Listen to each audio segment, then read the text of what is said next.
Friends आज एक क्षुद्र भिडियो एभल एक शक्तिशाली तंत्रोक्त मोहिनी प्रयोग को शेयर करुच्ची जार प्रयोग मात्र के ही आपण टार्गेटेड पुरुष बा नारी आपण तत्काल वश्यता स्वीकार करी जेकोसी उद्देश्य आपण भितर थाउ तार परिपूर्ण करिवो। यह आपनकर जो भाव में सरल से भाव में शक्तिशाली यह जिते आपण मैंने भिडियोर तथ्य अनुसार प्रयोग कर बसवे देखिए चमत्कार ढंग से स्त्री बा पुरुष आपनकर वश्यता स्वीकार करी समस्त अभिष्ट को से ही मुहूर्त ही परिपूर्ण करिवो। यह आपनकर श्रीहरि विष्णुंकर मोहन माया जे कि तांकर मोहन माया बल समुद्र मंथन समय जो अमृत बाहर थिला ताको राक्षस मानकर कबल बंचाई पृथ्वी को ध्वंस मुखर रक्षा करथिले। से ही श्रीहरि विष्णुंकर ये जो मोहन माया तंत्रोक्त मोहिनी प्रयोग जदि आप भिडियो माध्यम सामान्य शिक्षा लाभ करी निजर व्यक्तिगत कल्याण निमंते प्रयोग कले जेकोसी व्यक्ति नारी बा पुरुष आप तत्काल वश्यता स्वीकार करी कौन अभिष्ट को परिपूर्ण करिवो। तेबे वशीकरण विधानटी आपण प्रथमे शिक्षा लाभ करबा उचित। जदि भिडियो भितर आपण माने ज्ञानटी को संपूर्ण भाव में ग्रहण न करिवे तेबे आपण वशीकरण विद्या जेते मध्य प्रयोग करंतु विफल हेबे। जेतेबेले आपण माने वशीकरण विद्याटी को प्रयोग करचंती यार संपूर्ण व्यवहारिक ज्ञान आपण माने नौ नांती जा फल कि निश्चित आपण विफलतार शिकार होचंती। यदि भिडियोटी को 10 ରୁ 12 मिनिट पे बना होची एवं तादर समस्त ज्ञातव्य तथ्य को भरपूर मात्रा दिया होची मात्र आपण माने 2 ରୁ 3 मिनिट पर्यंत को देखिकरी यार व्यवहारिक ज्ञान को आपण माने संपूर्ण शिक्षा लाभ करना तरबरिया भाव में आपण माने एक शिक्षा लाभ करी अधूरा ज्ञान लेकरी जहाँ प्रयोग करचंती निश्चित विफल होचंती एवं कमेंट बॉक्स रे आपनकर विफलतार कहानी को शेयर करचंती। मात्र एभली न करी जेतबे आपण माने निजर कल्याण पई एही वशीकरण विद्याटी को शिखिबा निहाती आवश्यक होउची तबे किछिटा समय दिंतु एवं यही समय ही आपनकर मूल्य बुझिबो आपनकर समस्त वशीकरण तंत्रोक्त मोहिनी क्रिया को सफल करिवो। तेबे चमत्कार प्रसंग को आगु को अग्रसर करने पूर्व क्षुद्र निवेदन जदि आप आज प्रथम बार करके चैनल प्रवेश करचंती एवं एही भली कंटेंट आपको रुचि रहउची तबे चैनल को थिबा लाल कलर सब्सक्राइब बटन को क्लिक करी बेल आइकन को क्लिक करी एवं ऑल नोटिफिकेशन पर क्लिक करी चैनल को सब्सक्राइब करनंतु जेभली कि आमे जेतर मध्य आपण मानक सेवारे एही भली तंत्र मंत्र वीडियो अपलोड करिवु ता सर्वप्रथम नोटिफिकेशन आपण पाखरे पहुंचीबो एवं से सब को आपण सर्वाधिक देखिकरी किछि ज्ञान आरोहण करि परिबे। तबे फ्रेंड्स एबेसु नजर पकेबा एही चमत्कार शक्तिशाली तंत्रोक्त मोहिनी प्रयोग जार प्रयोग मात्र के ही तत्काल जेकोसी नारी बा पुरुष जहाँ को आपण टार्गेट करचंती से आपनकर निश्चित वश्यता स्वीकार करिथाय एवं आपनकर समस्त अभिष्ट को परिपूर्ण करिथाय। एहरी माध्यम रे आपण निजर प्रेम प्रणय संभोग संपर्क को साकार रूप प्रदान करि परिबे। यदि कौन स्त्री को आपण माने आज पर्यंत झुरुचंती ताको प्राप्त करि पारुनाहांती तांको सह नैसर्गिक स्नेह प्रेम संपर्क हो किंबा संभोग संपर्क हो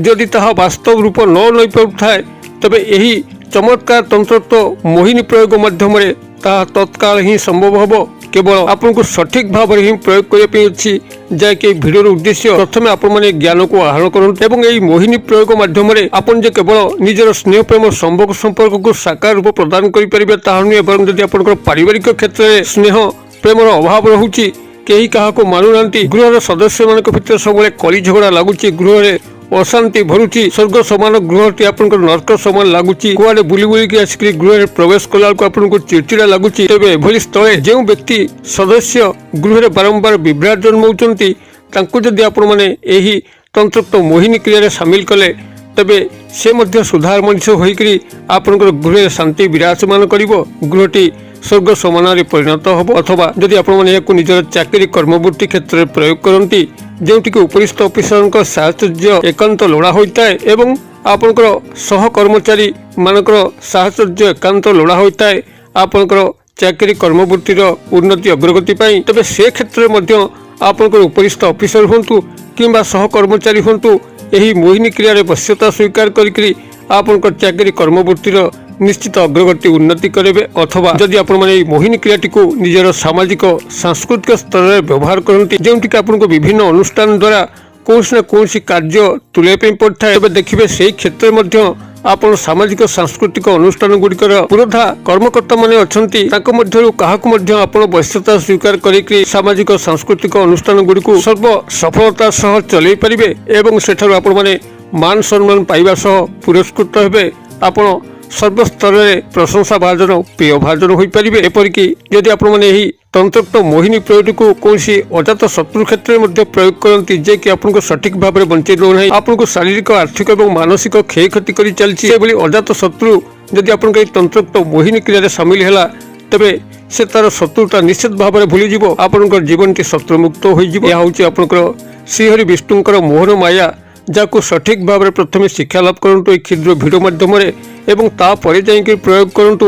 ନିଶ୍ଚିତ ଆପଣଙ୍କର ଯେଉଁ ଟାର୍ଗେଟେଡ୍ ସ୍ତ୍ରୀ ବା ପୁରୁଷ ଅଛନ୍ତି, ଯାହାକୁ ଆପଣ ଏହି ବଶୀକରଣ କ୍ରିୟାରେ ସାମିଲ କରୁଛନ୍ତି, ନିଶ୍ଚିତ ଭାବରେ ଆପଣଙ୍କର ବଶ୍ୟତା ସ୍ୱୀକାର କରିବେ ଏବଂ ଆପଣଙ୍କର ସମସ୍ତ ଅଭିଷ୍ଟକୁ ପରିପୂର୍ଣ୍ଣ କରିବେ। ତେବେ କିଭଳି ଆପଣମାନେ ଏହାକୁ ସମ୍ପାଦନ କରିବେ ତାହା ହିଁ ଗୁରୁତ୍ୱପୂର୍ଣ୍ଣ ବିଷୟ। ଧ୍ୟାନ ସହକାରେ ଶୁଣନ୍ତୁ କ'ଣ ଆପଣ ଏଥିପାଇଁ କରିବେ। ଏଥିପାଇଁ ଆପଣଙ୍କୁ କୌଣସି ମୂଲ୍ୟ ମଧ୍ୟ ଦେବା ପାଇଁ ପଡ଼ିବ ନାହିଁ କିମ୍ବା ସେଭଳି ବିଶେଷ କୌଣସି ମନ୍ତ୍ରୋକ୍ତ ପୂଜା ପାଠର ଆବଶ୍ୟକ ପଡ଼ିବ ନାହିଁ। ଆପଣ ଏଥିପାଇଁ ଯେକୌଣସି ସୋମବାର ଦିନ ସ୍ନାନ ସହିତ ଶୁଦ୍ଧପୂତ ହୋଇକରି 1 ଲୋଟା ଜଳକୁ ଆପଣମାନେ ସଂଗ୍ରହ କରନ୍ତୁ ଏବଂ ସେଥିରେ କିଛି ସିନ୍ଦୁର ଏବଂ ହଳଦୀ ଗୁଣ୍ଡକୁ ମିଶାଇକରି ଆପଣଙ୍କର ଗୃହର ସାମ୍ନାରେ ଯେଉଁ ମାତା ବୃନ୍ଦାବତୀ ଚଉରା ଅଛନ୍ତି, ଗଛା ମାରି ଉତ୍ତରୀୟ କାନ୍ଧରେ ପକାଇକରି ଏହି 1 ଲୋଟା ଜଳକୁ ବୃନ୍ଦାବତୀଙ୍କର ମଥାରେ ଥିବା ତୁଳସୀର ମୂଳେ ଜଳାର୍ପଣ କରନ୍ତୁ ଏବଂ ମାତା ବୃନ୍ଦାବତୀକୁ ପ୍ରାର୍ଥନା କରନ୍ତୁ ଆପଣଙ୍କୁ ଏହି ବଶୀକରଣ କ୍ରିୟାରେ ସହାୟତା କରିବା ପାଇଁ। ଆପଣଙ୍କ ଭିତରେ ଯେକୌଣସି ମନ୍ଦ ଉଦ୍ଦେଶ୍ୟ ନାହିଁ, ଆପଣ ନିଜର ସର୍ବମଙ୍ଗଳ ଚାହିଁଛନ୍ତି ଏବଂ ସେହି ବ୍ୟକ୍ତି ନାରୀ ବା ପୁରୁଷଙ୍କର କୌଣସି କ୍ଷୟକ୍ଷତି ମଧ୍ୟ ହେବ ନାହିଁ। ମାଙ୍କୁ ମନେ ମନେ ବିନମ୍ର ବିନତି ଜଣାନ୍ତୁ ଏବଂ ଏହି ତନ୍ତ୍ରୋକ୍ତ ବଶୀକରଣ କ୍ରିୟାର ଆଶୁ ପ୍ରଭାବ କାମନା କରନ୍ତୁ। ଆପଣ ସେଠାରେ ଏହି ଲୋଟାଏ ଜଳକୁ ତୁଳସୀଙ୍କ ମୂଳରେ ଜଳାର୍ପଣ କରିସାରିଲା ପରେ ତୁଳସୀ ଗଛରୁ 7 ଗୋଟି ପତ୍ରକୁ ଛିଣ୍ଡେଇ ଆଣନ୍ତୁ ଏବଂ ତୁଳସୀ ଗଛର ମୂଳରୁ କିଛି ମାଟିକୁ ସଂଗ୍ରହ କରନ୍ତୁ। ଆପଣମାନେ ଏତିକି ସଂଗ୍ରହ କରିସାରିଲା ପରେ ନିଜର ପୂଜା ଘରେ ଗୋଟିଏ ଲାଲ ରେଶମୀ କପଡ଼ା ଉପରେ ଏହି ମାଟିକୁ ରଖନ୍ତୁ ଏବଂ ଏହି 7 ଗୋଟି ତୁଳସୀ ପତ୍ରକୁ ରଖନ୍ତୁ। ରଖିସାରିଲା ପରେ ଆପଣଙ୍କୁ ଯେଉଁ କ୍ଷୁଦ୍ର ମନ୍ତ୍ର କହୁଛି, সেই କ୍ଷୁଦ୍ର ମନ୍ତ୍ରକୁ ଆପଣମାନେ ସେଇଠି 108 ବାର ଉଚ୍ଚାରଣ କରନ୍ତୁ।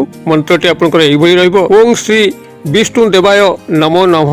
ମୁଁ ଆଉଥରେ କହିଦେଉଛି, ଓଂ ଶ୍ରୀ ବିଷ୍ଣୁ ଦେବାୟ ନମୋ ନମଃ। ଏଇଭଳି ଭାବରେ ଆପଣ ସେଇଠି 108 ବାର ଉଚ୍ଚାରଣ କରିବେ ଏବଂ ଉଚ୍ଚାରଣ କରିସାରିଲା ପରେ ସେହି ରେଶମୀ କପଡ଼ାରେ ଆପଣଙ୍କର ଏହି ମାଟି ଏବଂ 7 ଗୋଟି ତୁଳସୀ ପତ୍ରକୁ ଭଲ ଭାବରେ ବାନ୍ଧିକରି ଆପଣଙ୍କର ସାର୍ଟ ପକେଟରେ ରଖିବେ କିମ୍ବା ଆପଣଙ୍କର ନାରୀ ହୋଇଥିଲେ ଭ୍ୟାନିଟ୍ ବ୍ୟାଗରେ ରଖିବେ, ଯେଭଳିକି ଏହା ଆପଣଙ୍କର ଶରୀର ଊର୍ଜା ସହ ଆଟାଚମେଣ୍ଟ ରହେ ଏବଂ ଏହାକୁ ଆପଣମାନେ 3 ଦିନ ପାଇଁ ରଖିବେ। ସେହିଭଳି ଭାବରେ ଶୟନରେ ଜାଗରଣରେ କେତେବେଳେ ମଧ୍ୟ 72 ଘଣ୍ଟା ପାଇଁ କି 3 ଦିନର 72 ଘଣ୍ଟା ପାଇଁ ଆପଣ ନିଜର ଦେହଠାରୁ ଏହାକୁ ଅଲଗା କରିବେ ନାହିଁ। ମାତ୍ର ଯେତେବେଳେ ସ୍ନାନ ଶୌଚ କରୁଛନ୍ତି, ମଳମୂତ୍ର ତ୍ୟାଗ କରୁଛନ୍ତି, ସେତେବେଳେ ଆପଣମାନେ ଏହାକୁ କୌଣସି ସୁରକ୍ଷିତ ସ୍ଥାନରେ ପୂଜିତ ସ୍ଥାନରେ ରଖିଦେବେ ଏବଂ ଆପଣଙ୍କର ଏହି ନିତ୍ୟକର୍ମ ବାସିକର୍ମ ସରିଲା ପରେ ଆପଣ ଗୋଡ଼ ହାତ ମୁହଁ ଧୋଇକରି ଏହାକୁ ପୁନର୍ବାର ନିଜ ସହ ଆଟାଚମେଣ୍ଟ କରି ରଖିବେ। ଏହିଭଳି ଭାବରେ 72 ଘଣ୍ଟା କଣ୍ଟିନ୍ୟୁଅସ୍ ଭାବରେ ନିଜ ସହ ରଖିସାରିଲା ପରେ ଆପଣମାନେ ଏହି ତୁଳସୀ ପତ୍ରରୁ କିଛି ଏବଂ ମାଟିରୁ କିଛି ଯେତେବେଳେ କୌଣସି ବ୍ୟକ୍ତି ନାରୀ ପୁରୁଷଙ୍କୁ ନିଜର ବଶ୍ୟତା ସ୍ୱୀକାର କରିବା ପାଇଁ ଚାହିଁବେ, ଏଥିରୁ ଅଳ୍ପ କିଛି ତାଙ୍କର ମସ୍ତକରେ ଅଜାଣତରେ ଖାଲି ପକାଇ ଦିଅନ୍ତୁ ଏବଂ ପରବର୍ତ୍ତୀ ଚମତ୍କାରକୁ ଲକ୍ଷ୍ୟ କରନ୍ତୁ। ସେ ସେହି ମୁହୂର୍ତ୍ତରେ ହିଁ ଆପଣଙ୍କର ବଶ୍ୟତା ସ୍ୱୀକାର କରିବେ ଏବଂ ସମସ୍ତ ଅଭୀଷ୍ଟକୁ ପରିପୂର୍ଣ୍ଣ କରି ଚାଲିବେ। କ୍ରିୟାଟି ଯେଉଁଭଳି ଭାବରେ ସରଳ, ସେହିଭଳି ଭାବରେ ଶକ୍ତିଶାଳୀ ଏବଂ ତୁରନ୍ତ ଫଳଦାୟୀ। ଆପଣମାନେ କୌଣସି ଉଦ୍ଦେଶ୍ୟରେ ମଧ୍ୟ କୌଣସି ନରନାରୀଙ୍କୁ ଏହି ତନ୍ତ୍ରୋକ୍ତ ମୋହିନୀ କ୍ରିୟା ମାଧ୍ୟମରେ ସାମିଲ କରିକି ଆପଣଙ୍କର ସମସ୍ତ ଅଭୀଷ୍ଟକୁ ପରିପୂର୍ଣ୍ଣ କରିପାରିବେ। କ୍ରିୟାଟିକୁ ଆପଣମାନେ କରନ୍ତୁ। କିଭଳି ଚମତ୍କାର ଘଟୁଛି ମୋତେ କମେଣ୍ଟ ବକ୍ସରେ ସେୟାର କରନ୍ତୁ। ଭିଡ଼ିଓର ବାର୍ତ୍ତା ଭଲ ଲାଗୁଥିଲେ ଲାଇକ୍ କରିବା ପାଇଁ ଭୁଲନ୍ତୁ ନାହିଁ, ସାଙ୍ଗସାଥି ମହଲରେ ସେୟାର କରିବା ପାଇଁ ମଧ୍ୟ ଭୁଲନ୍ତୁ ନାହିଁ। ଭିଡ଼ିଓର କ୍ଷୁଦ୍ର ପରିସର ମଧ୍ୟରୁ ମୋତେ ଆଜି ବିଦାୟ ଦିଅନ୍ତୁ। ପୁଣି ଆପଣମାନଙ୍କ ସହ ଦେଖା ହେବ ଆଉ ଏଇଭଳି ଏକ ଶିକ୍ଷଣୀୟ ଭିଡ଼ିଓରେ। ସେ ପର୍ଯ୍ୟନ୍ତ ଦର୍ଶକ ବନ୍ଧୁ ଆପଣମାନେ ସମସ୍ତେ ମଙ୍ଗଳମୟଙ୍କ କୃପାରୁ ଭଲରେ ଥାନ୍ତୁ। ରହୁଛି।